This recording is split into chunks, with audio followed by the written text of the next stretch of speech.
Jun-ho had a rule about black women.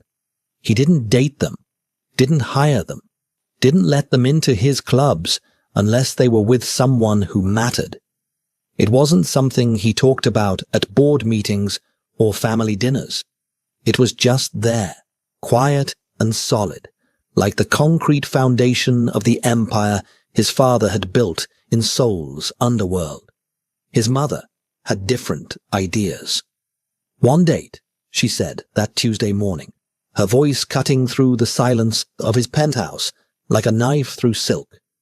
"That's all I'm asking." Jun-ho didn't look up from his laptop. Numbers scrolled across the screen. Clean money, hiding dirty origins. The family business required constant attention. "No. Her name is Zara. She's a doctor, American trained. She volunteers at the clinic in Itaewon on weekends." I said no. "Hello, viewers. Welcome to AfroQuave TV. Before we continue, I will like to know where you are watching this video from. Kindly type it out in the comments section. We will be glad if you can support us by liking, sharing, and also subscribing to this channel. Thank you." His mother set down her teacup with enough force to make him look up. She was 72, but still sharp as broken glass. Her eyes held the same coldness that had helped his father survive 3 gang wars and a government crackdown. "Your father made me a promise before he died," she said quietly, "that you would marry before your 35th birthday. You have 6 months. Jun-ho's jaw tightened.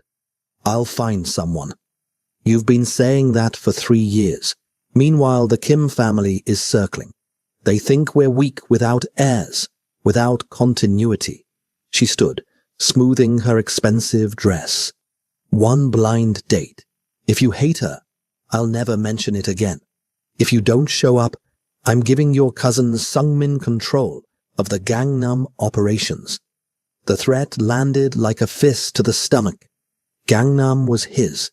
The clubs, the protection rackets, the real estate deals that washed everything clean. Sungmin was an idiot who'd drive it into the ground within a year. "This is manipulation. This is family." His mother picked up her purse. "Friday night, 8 p.m. The restaurant I'm texting you. Wear something nice." She left before he could argue further. Jun-ho sat alone in his penthouse, surrounded by floor-to-ceiling windows that showed him all of Seoul spread out like a kingdom he'd inherited and improved. Somewhere down there, a woman named Zara was probably going about her day, completely unaware that she was about to become a footnote in his life. 1 date, 2 hours maximum. Then he'd go back to his rule, and his mother would go back to her garden, and everything would continue as it should.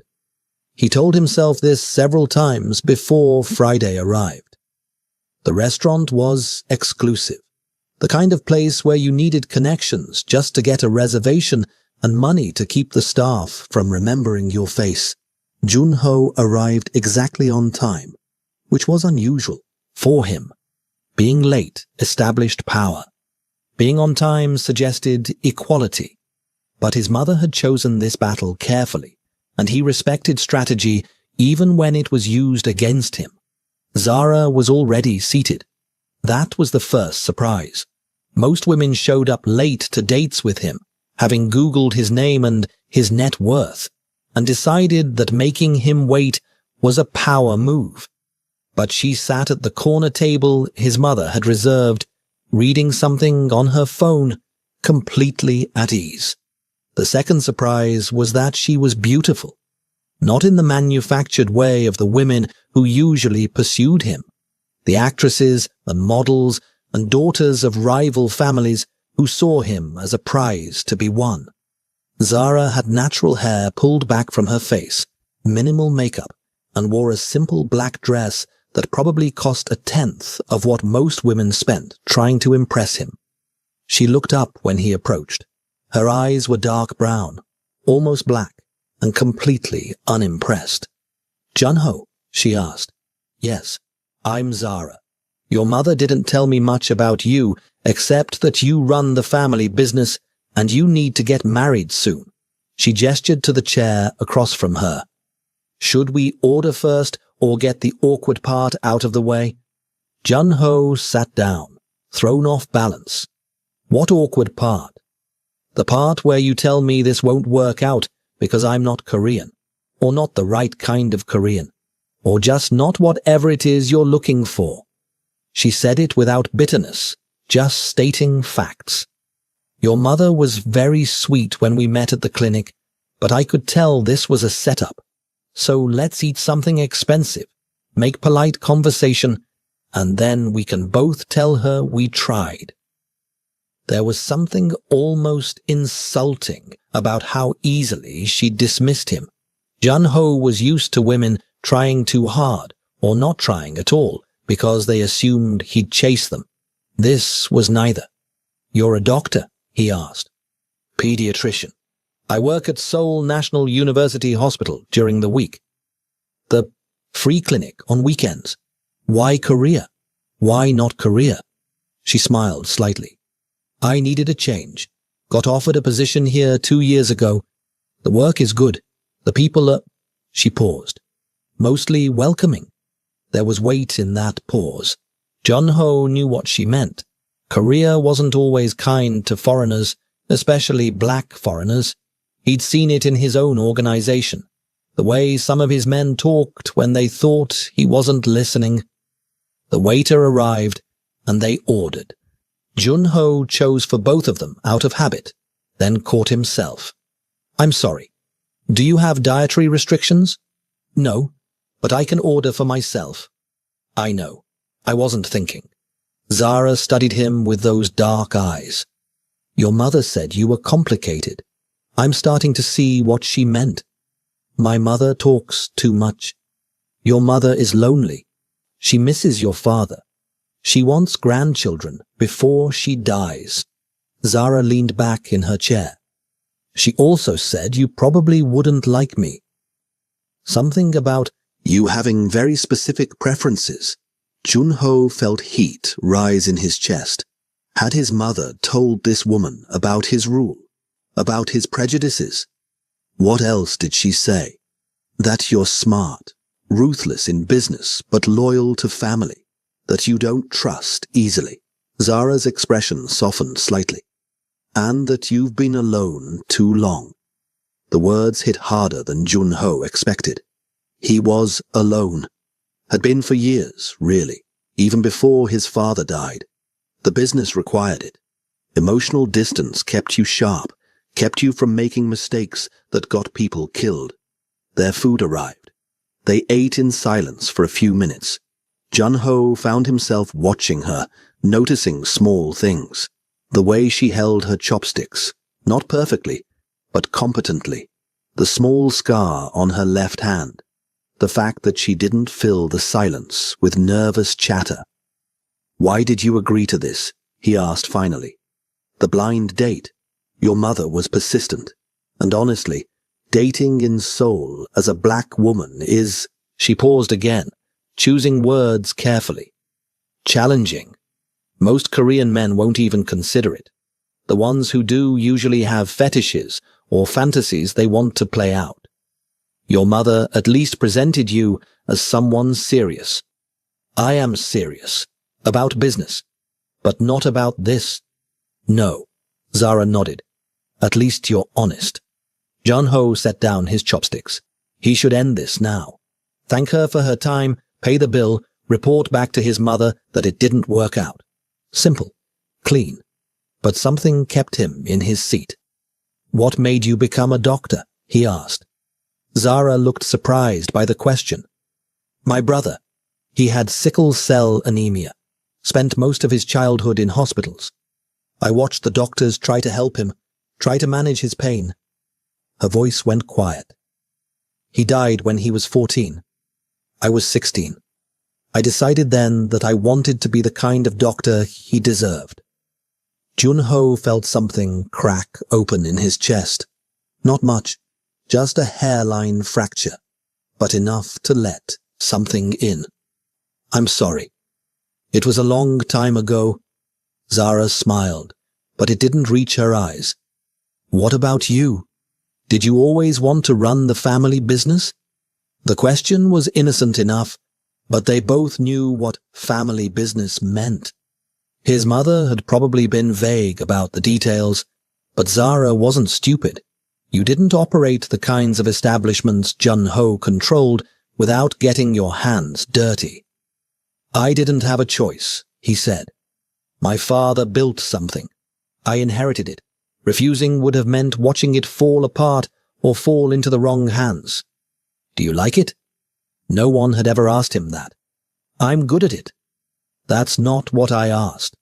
Jun-Ho met her eyes. No, I don't like it, but it's mine, and I protect what's mine. They finished dinner. Jun-Ho paid, despite Zara's half-hearted protest.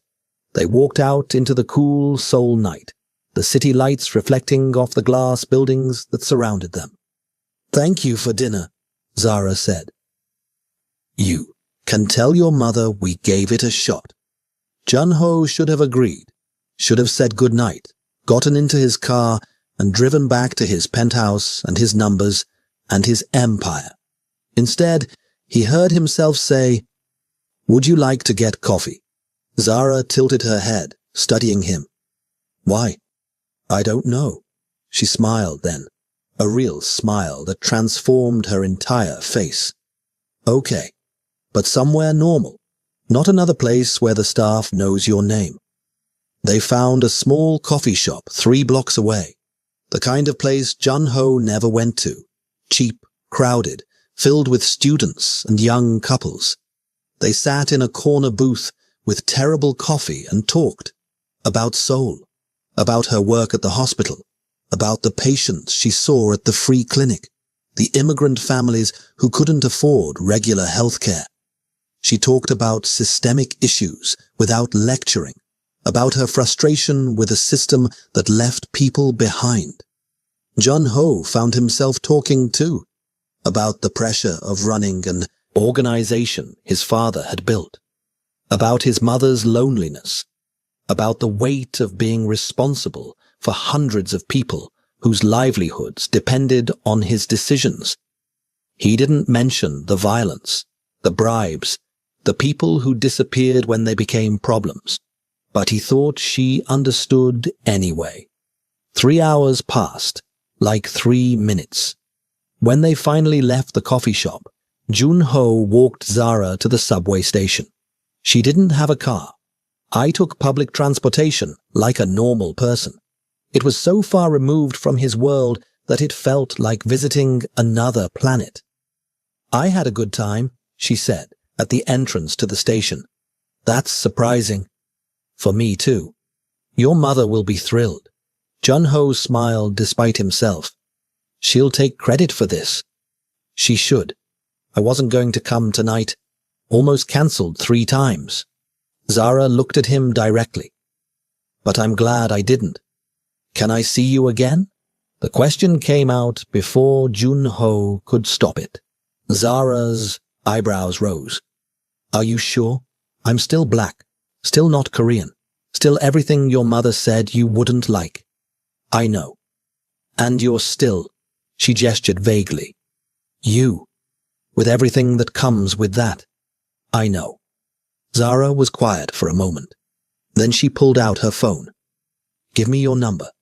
But Jun-Ho, if we do this, I need you to be honest with me about who you are, what you do.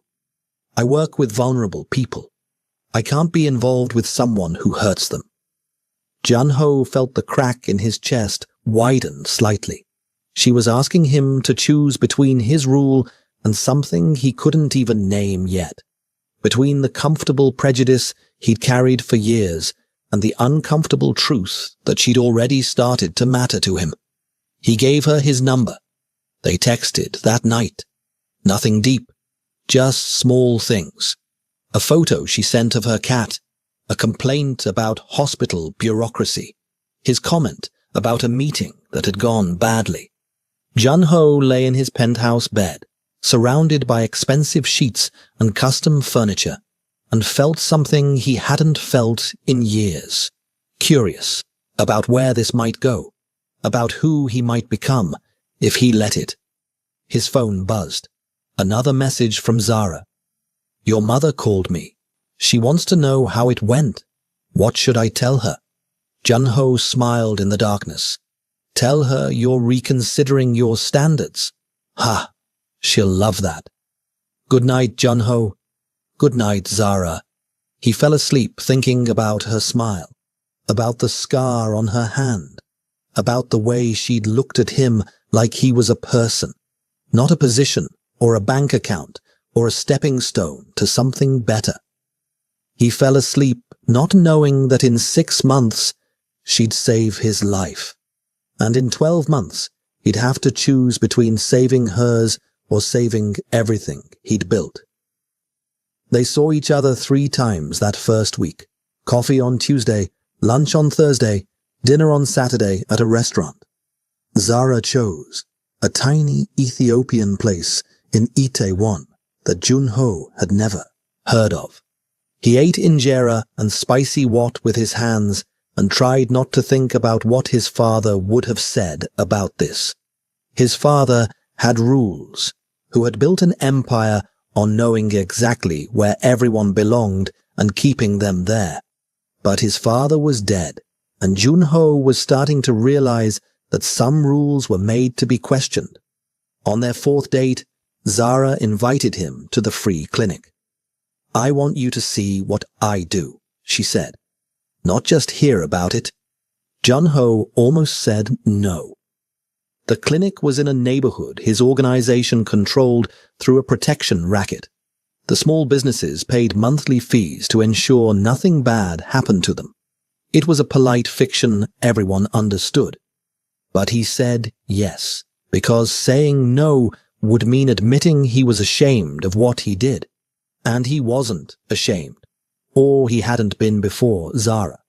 The clinic was smaller than he'd imagined.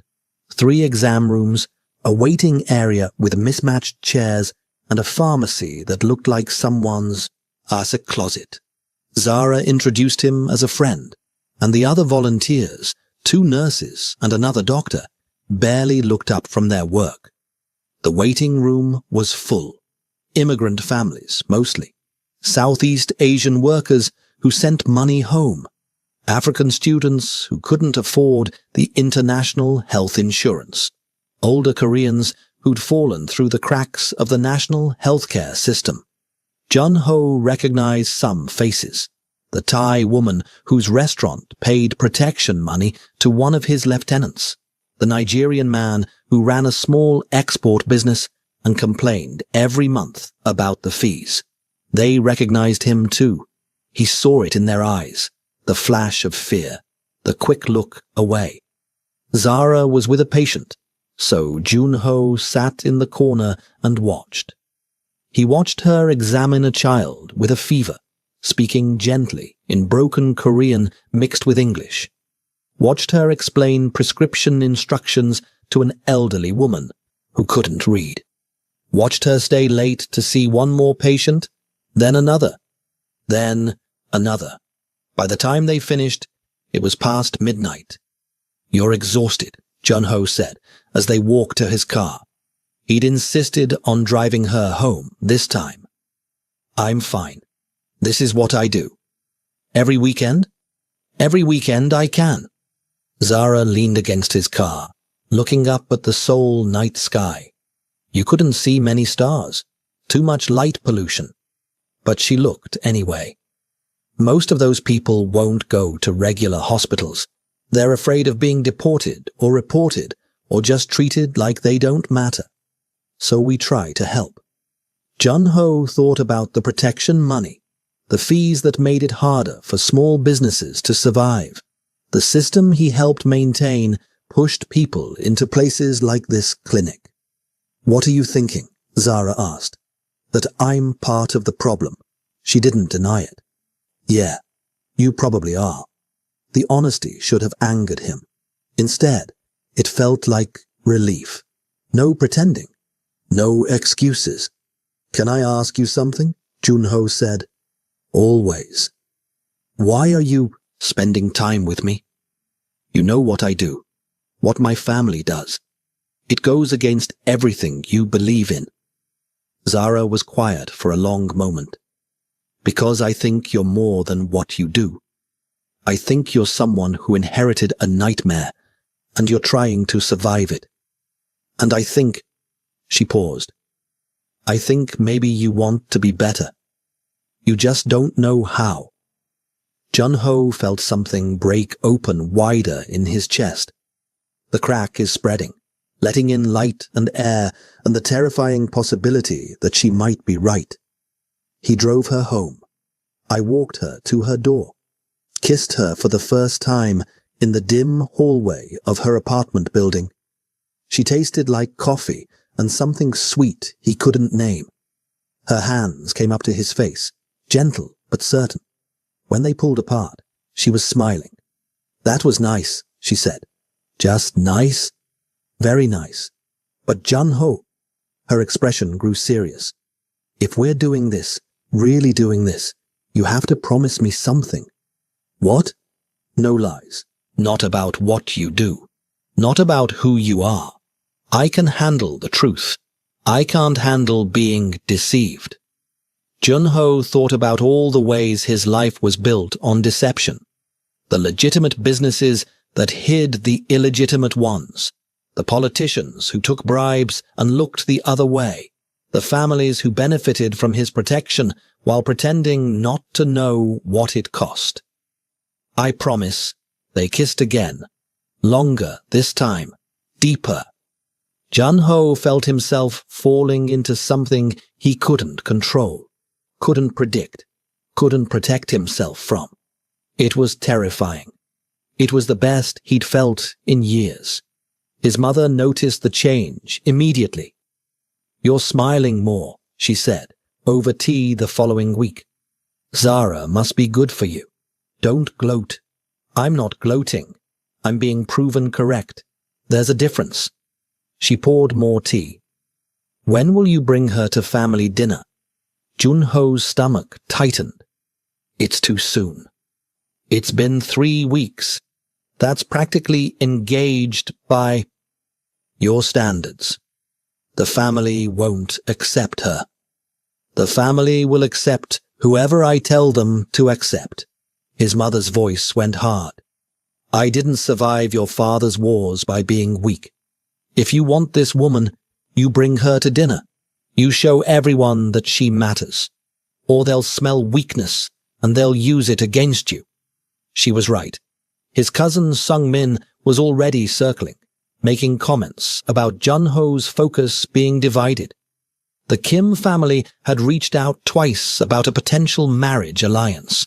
The old guard in the organization talked about tradition and purity and all the coded language that meant they didn't want change.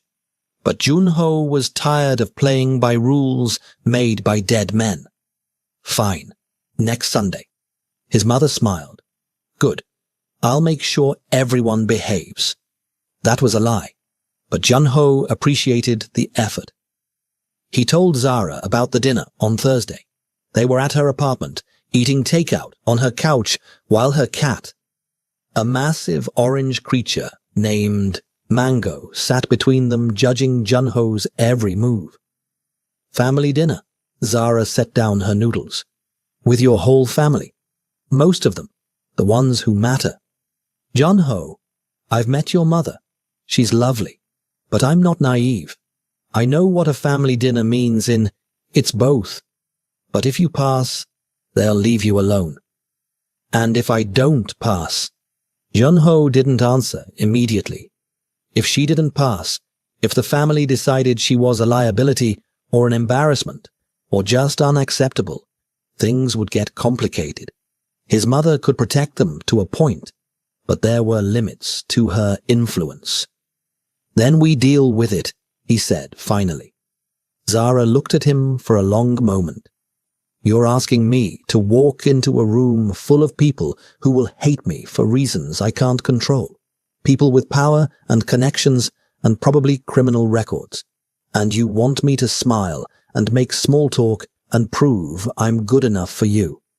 Yes, that's a lot to ask. I know. Do you? Zara's voice rose, slightly. Jun-ho, I've spent my whole life proving I'm good enough, smart enough, professional enough, respectable enough. I'm tired, and I like you. I really do. But I'm not going to perform for your father. No, I'm fixing what my father broke. Jun-ho stood. You used Zara to try to control me. You weaponized sick people to prove a point. You put profit over humanity, and I'm done with it. For her? His uncle's voice dripped with contempt. You're throwing away an empire for some foreign woman. I'm choosing to be better than this. If you can't understand that, you never understood what leadership means. The meeting ended. Security escorted Song-min and the others out. Jun-ho watched them go, feeling lighter than he had in years. You know this won't be easy, his mother said quietly. Transitioning to legitimate business, making enemies of the families we used to partner with. I know. And the girl, Zara. She might not take you back. I know that too. His mother smiled. Your father would have hated this, but I think I'm proud of you. Jun-ho drove to Zara's apartment. It was 3 a.m. He knocked anyway. She opened the door in pajamas, eyes puffy from crying or sleeping, or both. Jun-ho? What? I dismantled the Gangnam operations, fired my cousin, started the process of going legitimate. It'll take years, and I'll probably make powerful enemies, and I have no idea if it'll even work. But I did it. Not for you. For me. Because you were right. I wanted to be better. I just didn't know how. Zara stared at him. You're serious.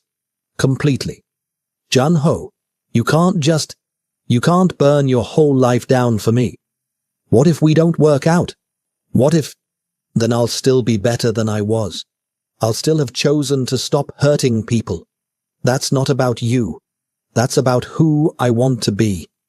Tears ran down Zara's face. She pulled him inside, closed the door. They stood in her tiny hallway, holding each other, both of them shaking. This is going to be hard, she whispered. I know. Your family will hate you. The other families will come after you. You might lose everything. I know. And I can't promise I'll always be strong enough to stand beside you through all of it. I know that too. Zara pulled back to look at him. But you're doing it anyway. Yes. She kissed him, soft and salt-tasting from tears. You're an idiot.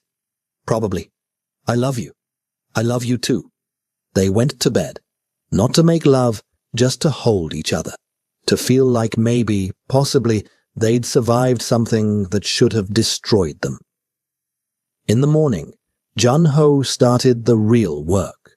Calling lawyers, meeting with accountants, beginning the long process of transforming criminal enterprise into legitimate business. Zara went to the clinic, returned the money to her patients with apologies and explanations, started rebuilding trust that had been damaged. Jun-ho's mother helped navigate the transition, protected them from the worst of the family backlash, made it clear that anyone who came after Jun-ho would answer to her. But there were consequences. The Kim family put out the word that Jun-ho was weak, unreliable. Several business partners pulled out. 2 of Jun-ho's former lieutenants ended up dead in what looked like accidents, but weren't. Jun-ho lost half his fortune in the first year, 3/4 by the second. But he also gained something. Peace, the ability to sleep without wondering who he'd hurt. The right to look at Zara without seeing his crimes reflected in her eyes. They got married in a small ceremony. Just his mother, Zara's sister, who flew in from America, and a handful of friends from the clinic. No family, no business associates, no one who represented the world Jun-ho had left behind. His mother cried, not from sadness, but from something that looked like relief. 5 years later, Jun-ho ran a consulting firm that helped small businesses navigate Korean regulations. It was boring work, paid a fraction of what he used to make. But it was clean. Zara still worked at the hospital, still volunteered at the clinic every weekend. Their apartment was small. They drove a normal car, had normal problems. Jun-ho's uncle died in prison, convicted of crimes Jun-ho had testified against. Sung-min fled to Thailand to avoid prosecution. The other families stopped calling after the first year. Sometimes Jun-ho missed the power, the weight of people needing him, the rush of controlling something vast and complex. But then he'd come home to Zara, making dinner in their small kitchen, humming along to music, and he'd remember what he'd traded for this. Everything. And it was worth it. One evening, Zara showed him a pregnancy test. Positive. Jun-ho held her while she cried happy tears, and he thought about his father, about the empire built on pain, about the grandson his father would never meet, who would grow up in a different world. A better world. Not perfect. Not easy, but better. "We're going to be okay," Zara whispered. "I know," Jun-ho said, and for the first time in his life, he believed it. 6 years later, the call came on a Tuesday. Jun-ho was in a meeting with a small restaurant owner, helping her understand tax codes, when his phone buzzed. He ignored it. These days, emergencies are things like missed filing deadlines, not bodies in alleys. But it buzzed again, and again. He excused himself and checked. 7 missed calls from his mother, 3 from Zara's hospital, and 1 text from a number he didn't recognize. "Your past is calling. Answer it." Jun-ho's blood went cold. He called his mother first. She answered on the first ring, her voice tight with fear. "Where's Zara?" "At the hospital." "Why? What's happening?" "Go home. Lock the doors. Don't open them for anyone except me." "Mother." "Now. Jun-ho." She hung up.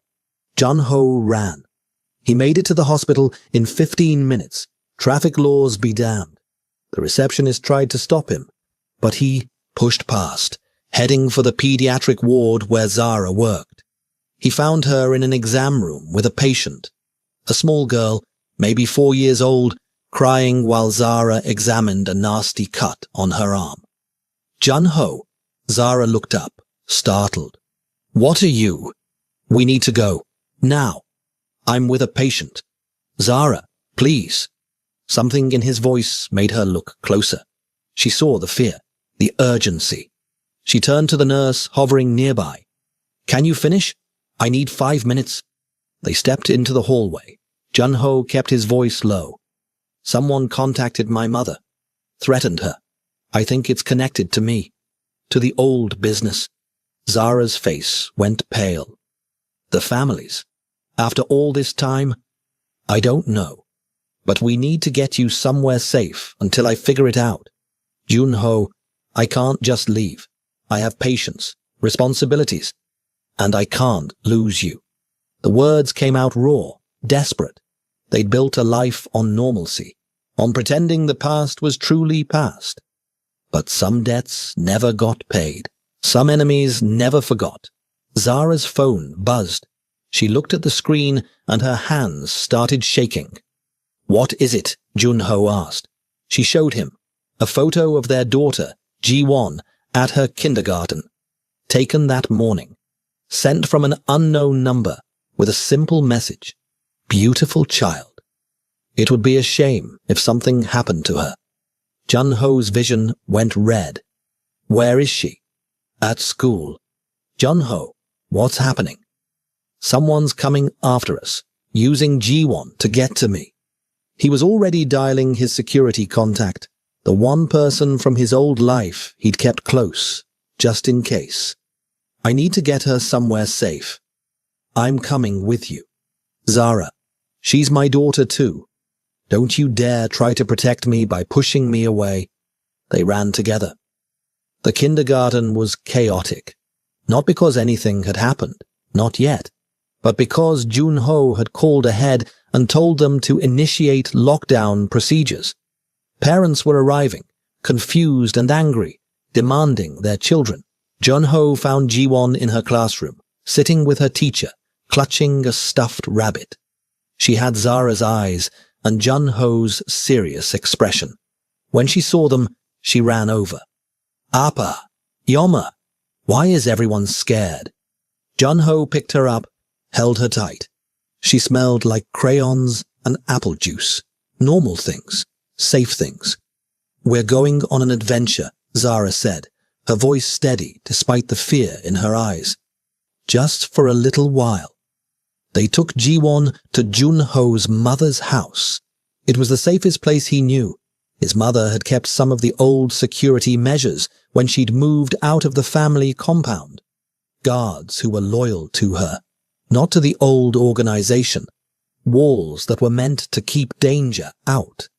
His mother opened the door, took one look at their faces, and understood. "Inside, all of you." She ushered them into the sitting room while Ji-won played with toys in the next room, oblivious to the tension. "Who is it?" his mother asked. "I don't know yet." "But they know about Zara, about Ji-won.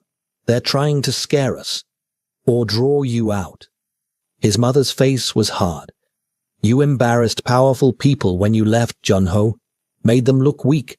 Some men never forgive that." Jun-ho's phone buzzed.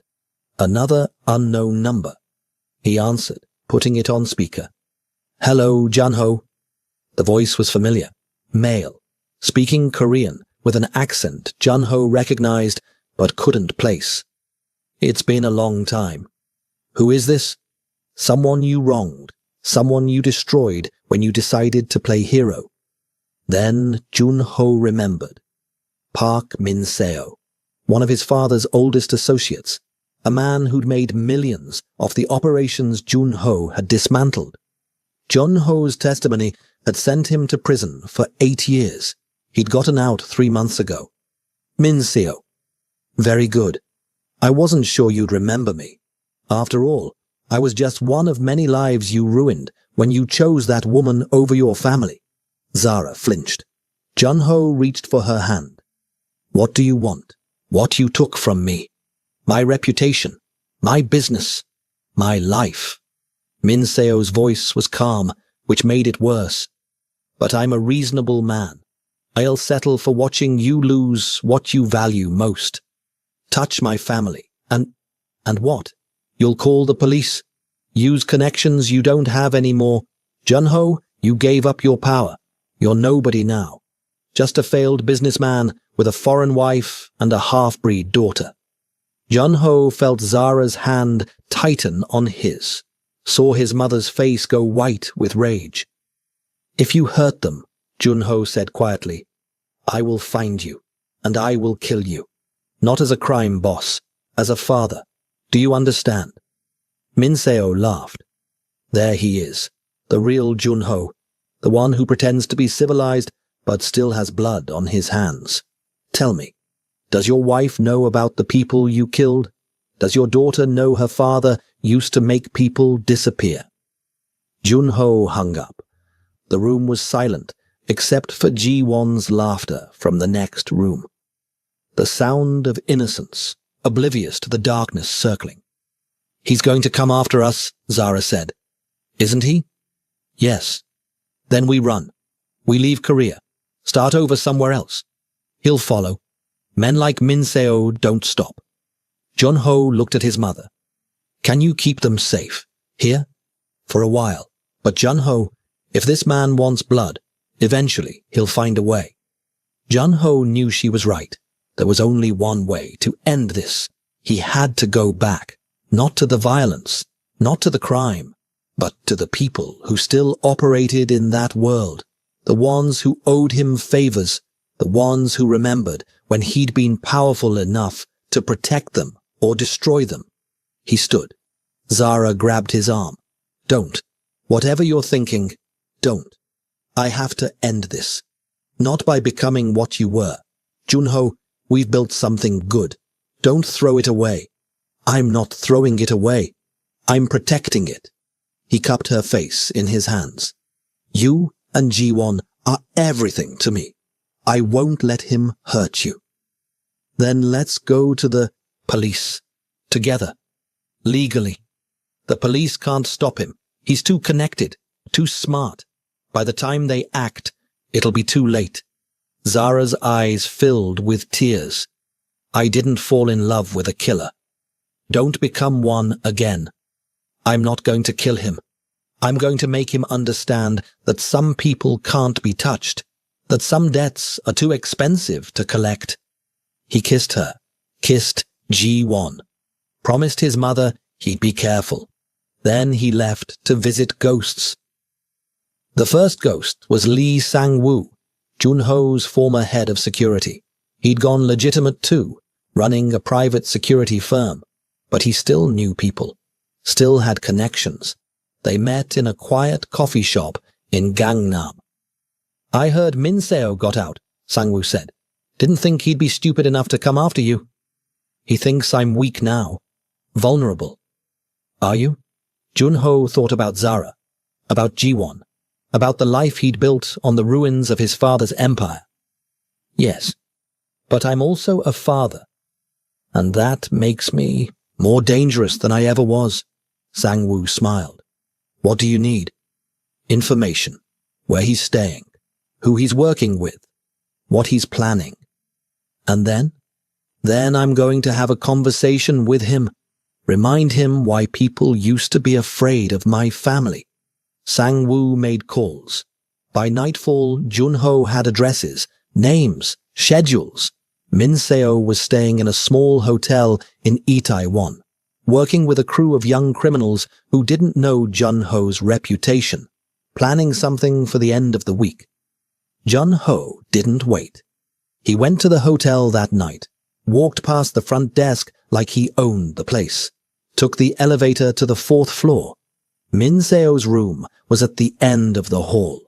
Junho knocked. The door opened. Min Seo stood there, older than Junho remembered, thinner, with eyes that had gone dead in prison. I wondered if you'd come, Min Seo said. We need to talk. No weapons, no tricks, just two old friends having a conversation. Something like that. Min Seo let him in. The room was small, cheap, nothing like the luxury Min Seo used to enjoy when he was part of Junho's father's organization. A reminder of everything he'd lost. You look good, Min Seo said. Civilian life suits you. What do you want, Min Seo? I told you. I want you to suffer the way I suffered. 8 years in prison, Junho. 8 years of watching my wife leave me, my children stop visiting, my entire life fall apart. Because of you. Because of the crimes you committed. I just testified about them. You betrayed the family, chose an outsider over your own blood. Zara is my family now, she and my daughter, and if you threaten them again, I will make you disappear. Not because I want to, because I have to. Min Seo laughed. You don't have the connections anymore, the power. You're a civilian, remember? I don't need connections. I need one phone call. Junho pulled out his phone. To the prosecutors who would love to know about the witness intimidation you've been doing, the threats, the stalking. You're violating your parole, Min Seo. One call and you're back in prison for another 10 years. Min Seo's smile faded. But I don't want to do that, Junho continued. I want to offer you something better. What? Junho put an envelope on the table. Inside was a check and a plane ticket. Enough money to start over, somewhere far from here, and a contact who can help you build a legitimate business. No crime, no violence, just a second chance. Min Seo stared at the envelope like it might explode. Why? Because I understand what it's like to lose everything, to watch your whole life collapse because of choices you made. Junho's voice softened. You can keep hating me, keep planning revenge, and I'll destroy you. Or you can take this and build something new, be better than what you were. You think money fixes what you did to me? No, but it's a start. And it's more than you'll get if you keep this up. Minseo picked up the envelope. His hands shook slightly. What if I take this and come back? What if I wait 5 years, 10 years, and then finish what I started? Jun-ho met his eyes. Then I'll be waiting. And next time, I won't be generous. He left Minseo sitting in that cheap hotel room, holding an envelope that represented mercy he probably didn't deserve. Jun-ho didn't know if it would work. Didn't know if Minseo would take the money and disappear, or take it and plot revenge anyway. But he'd offered a choice. The same choice Zara had offered him years ago. Be better, or be destroyed by your own bitterness. Jun-ho went back to his mother's house as dawn broke. Zara was awake, sitting in the kitchen with Ji-won asleep in her arms. She looked up when he entered, scanning him for injuries, for blood, for signs of the man he used to be. Is it over? She asked. I don't know. Maybe. Did you kill him? No. I gave him money and a way out. Zara closed her eyes. Relief flooded her face. Thank you. For what? For choosing us again. For not becoming what he wanted you to become. Jun-ho sat beside her, careful not to wake Ji-won. He looked at his daughter's sleeping face. So peaceful. So innocent. I'll always choose you, he said. Both of you. No matter what it costs. 3 days later, Jun-ho got a text from an unknown number. I took the money. Don't expect gratitude. But I'm going. It was the closest thing to an ending they get. Minseo left Korea. Jun-ho heard through old contacts that he'd moved to Singapore, started a small import business. Whether he'd stay clean or eventually fall back into old patterns, Jun-ho didn't know. But the threats stopped. The calls stopped. The fear that had gripped their household for those terrible days slowly loosened in its hold. 1 month later, Jun-ho stood in Ji-won's kindergarten, watching her perform in a school play. She was a flower, a very serious flower, who took her role extremely seriously, just like her father. Zara sat beside him, her hand in his, laughing at their daughter's intense concentration.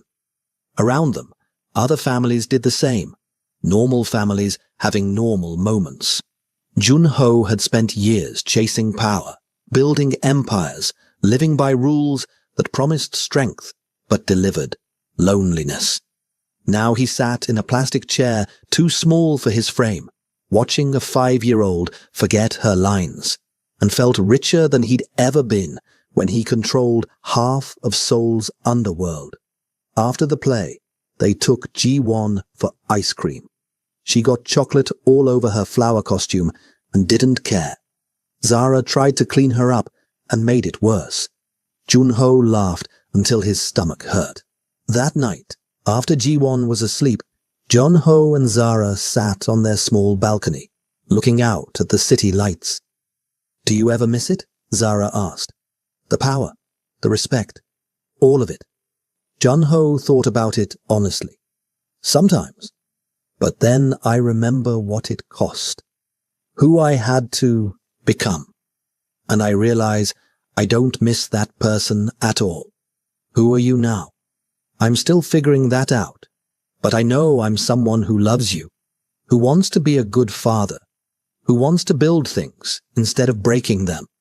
Zara leaned her head on his shoulder. That's enough. Is it? For me? Always. They sat in comfortable silence, two people who'd survived their own worst instincts and the cruelty of a world that didn't want them to be together. Jun-ho thought about his father, about the empire built on fear, about the grandson his father would never meet, who would grow up knowing a different version of the family name. He thought about Minseo, somewhere in Singapore, hopefully building something better. He thought about all the people he'd hurt over the years, Their lives were disrupted, the pain caused, and he promised himself again that Ji-won would never know that version of him. She would grow up with a father who paid taxes and helped small businesses and came home for dinner every night, a father who proved that people could change. That love was stronger than hate, that choosing peace over power wasn't weakness. It was the hardest, bravest thing a person could do. "What are you thinking?" Zara asked. Jun-ho kissed the top of her head. "That I'm the luckiest man alive. Even after everything? Because of everything. Because I found you.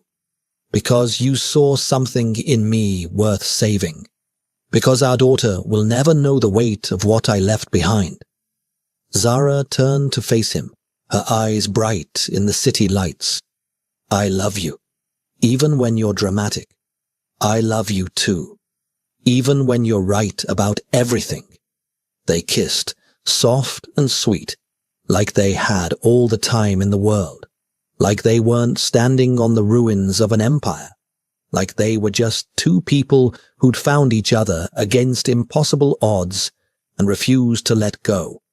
Inside, Ji-won called out in her sleep, probably dreaming about her performance, about being a flower in a school play, about ordinary magic that was more powerful than any empire Jun-ho had ever controlled. He and Zara went to her together, checked on her, made sure she was safe and warm and loved. And Jun-ho realized this was his real power now.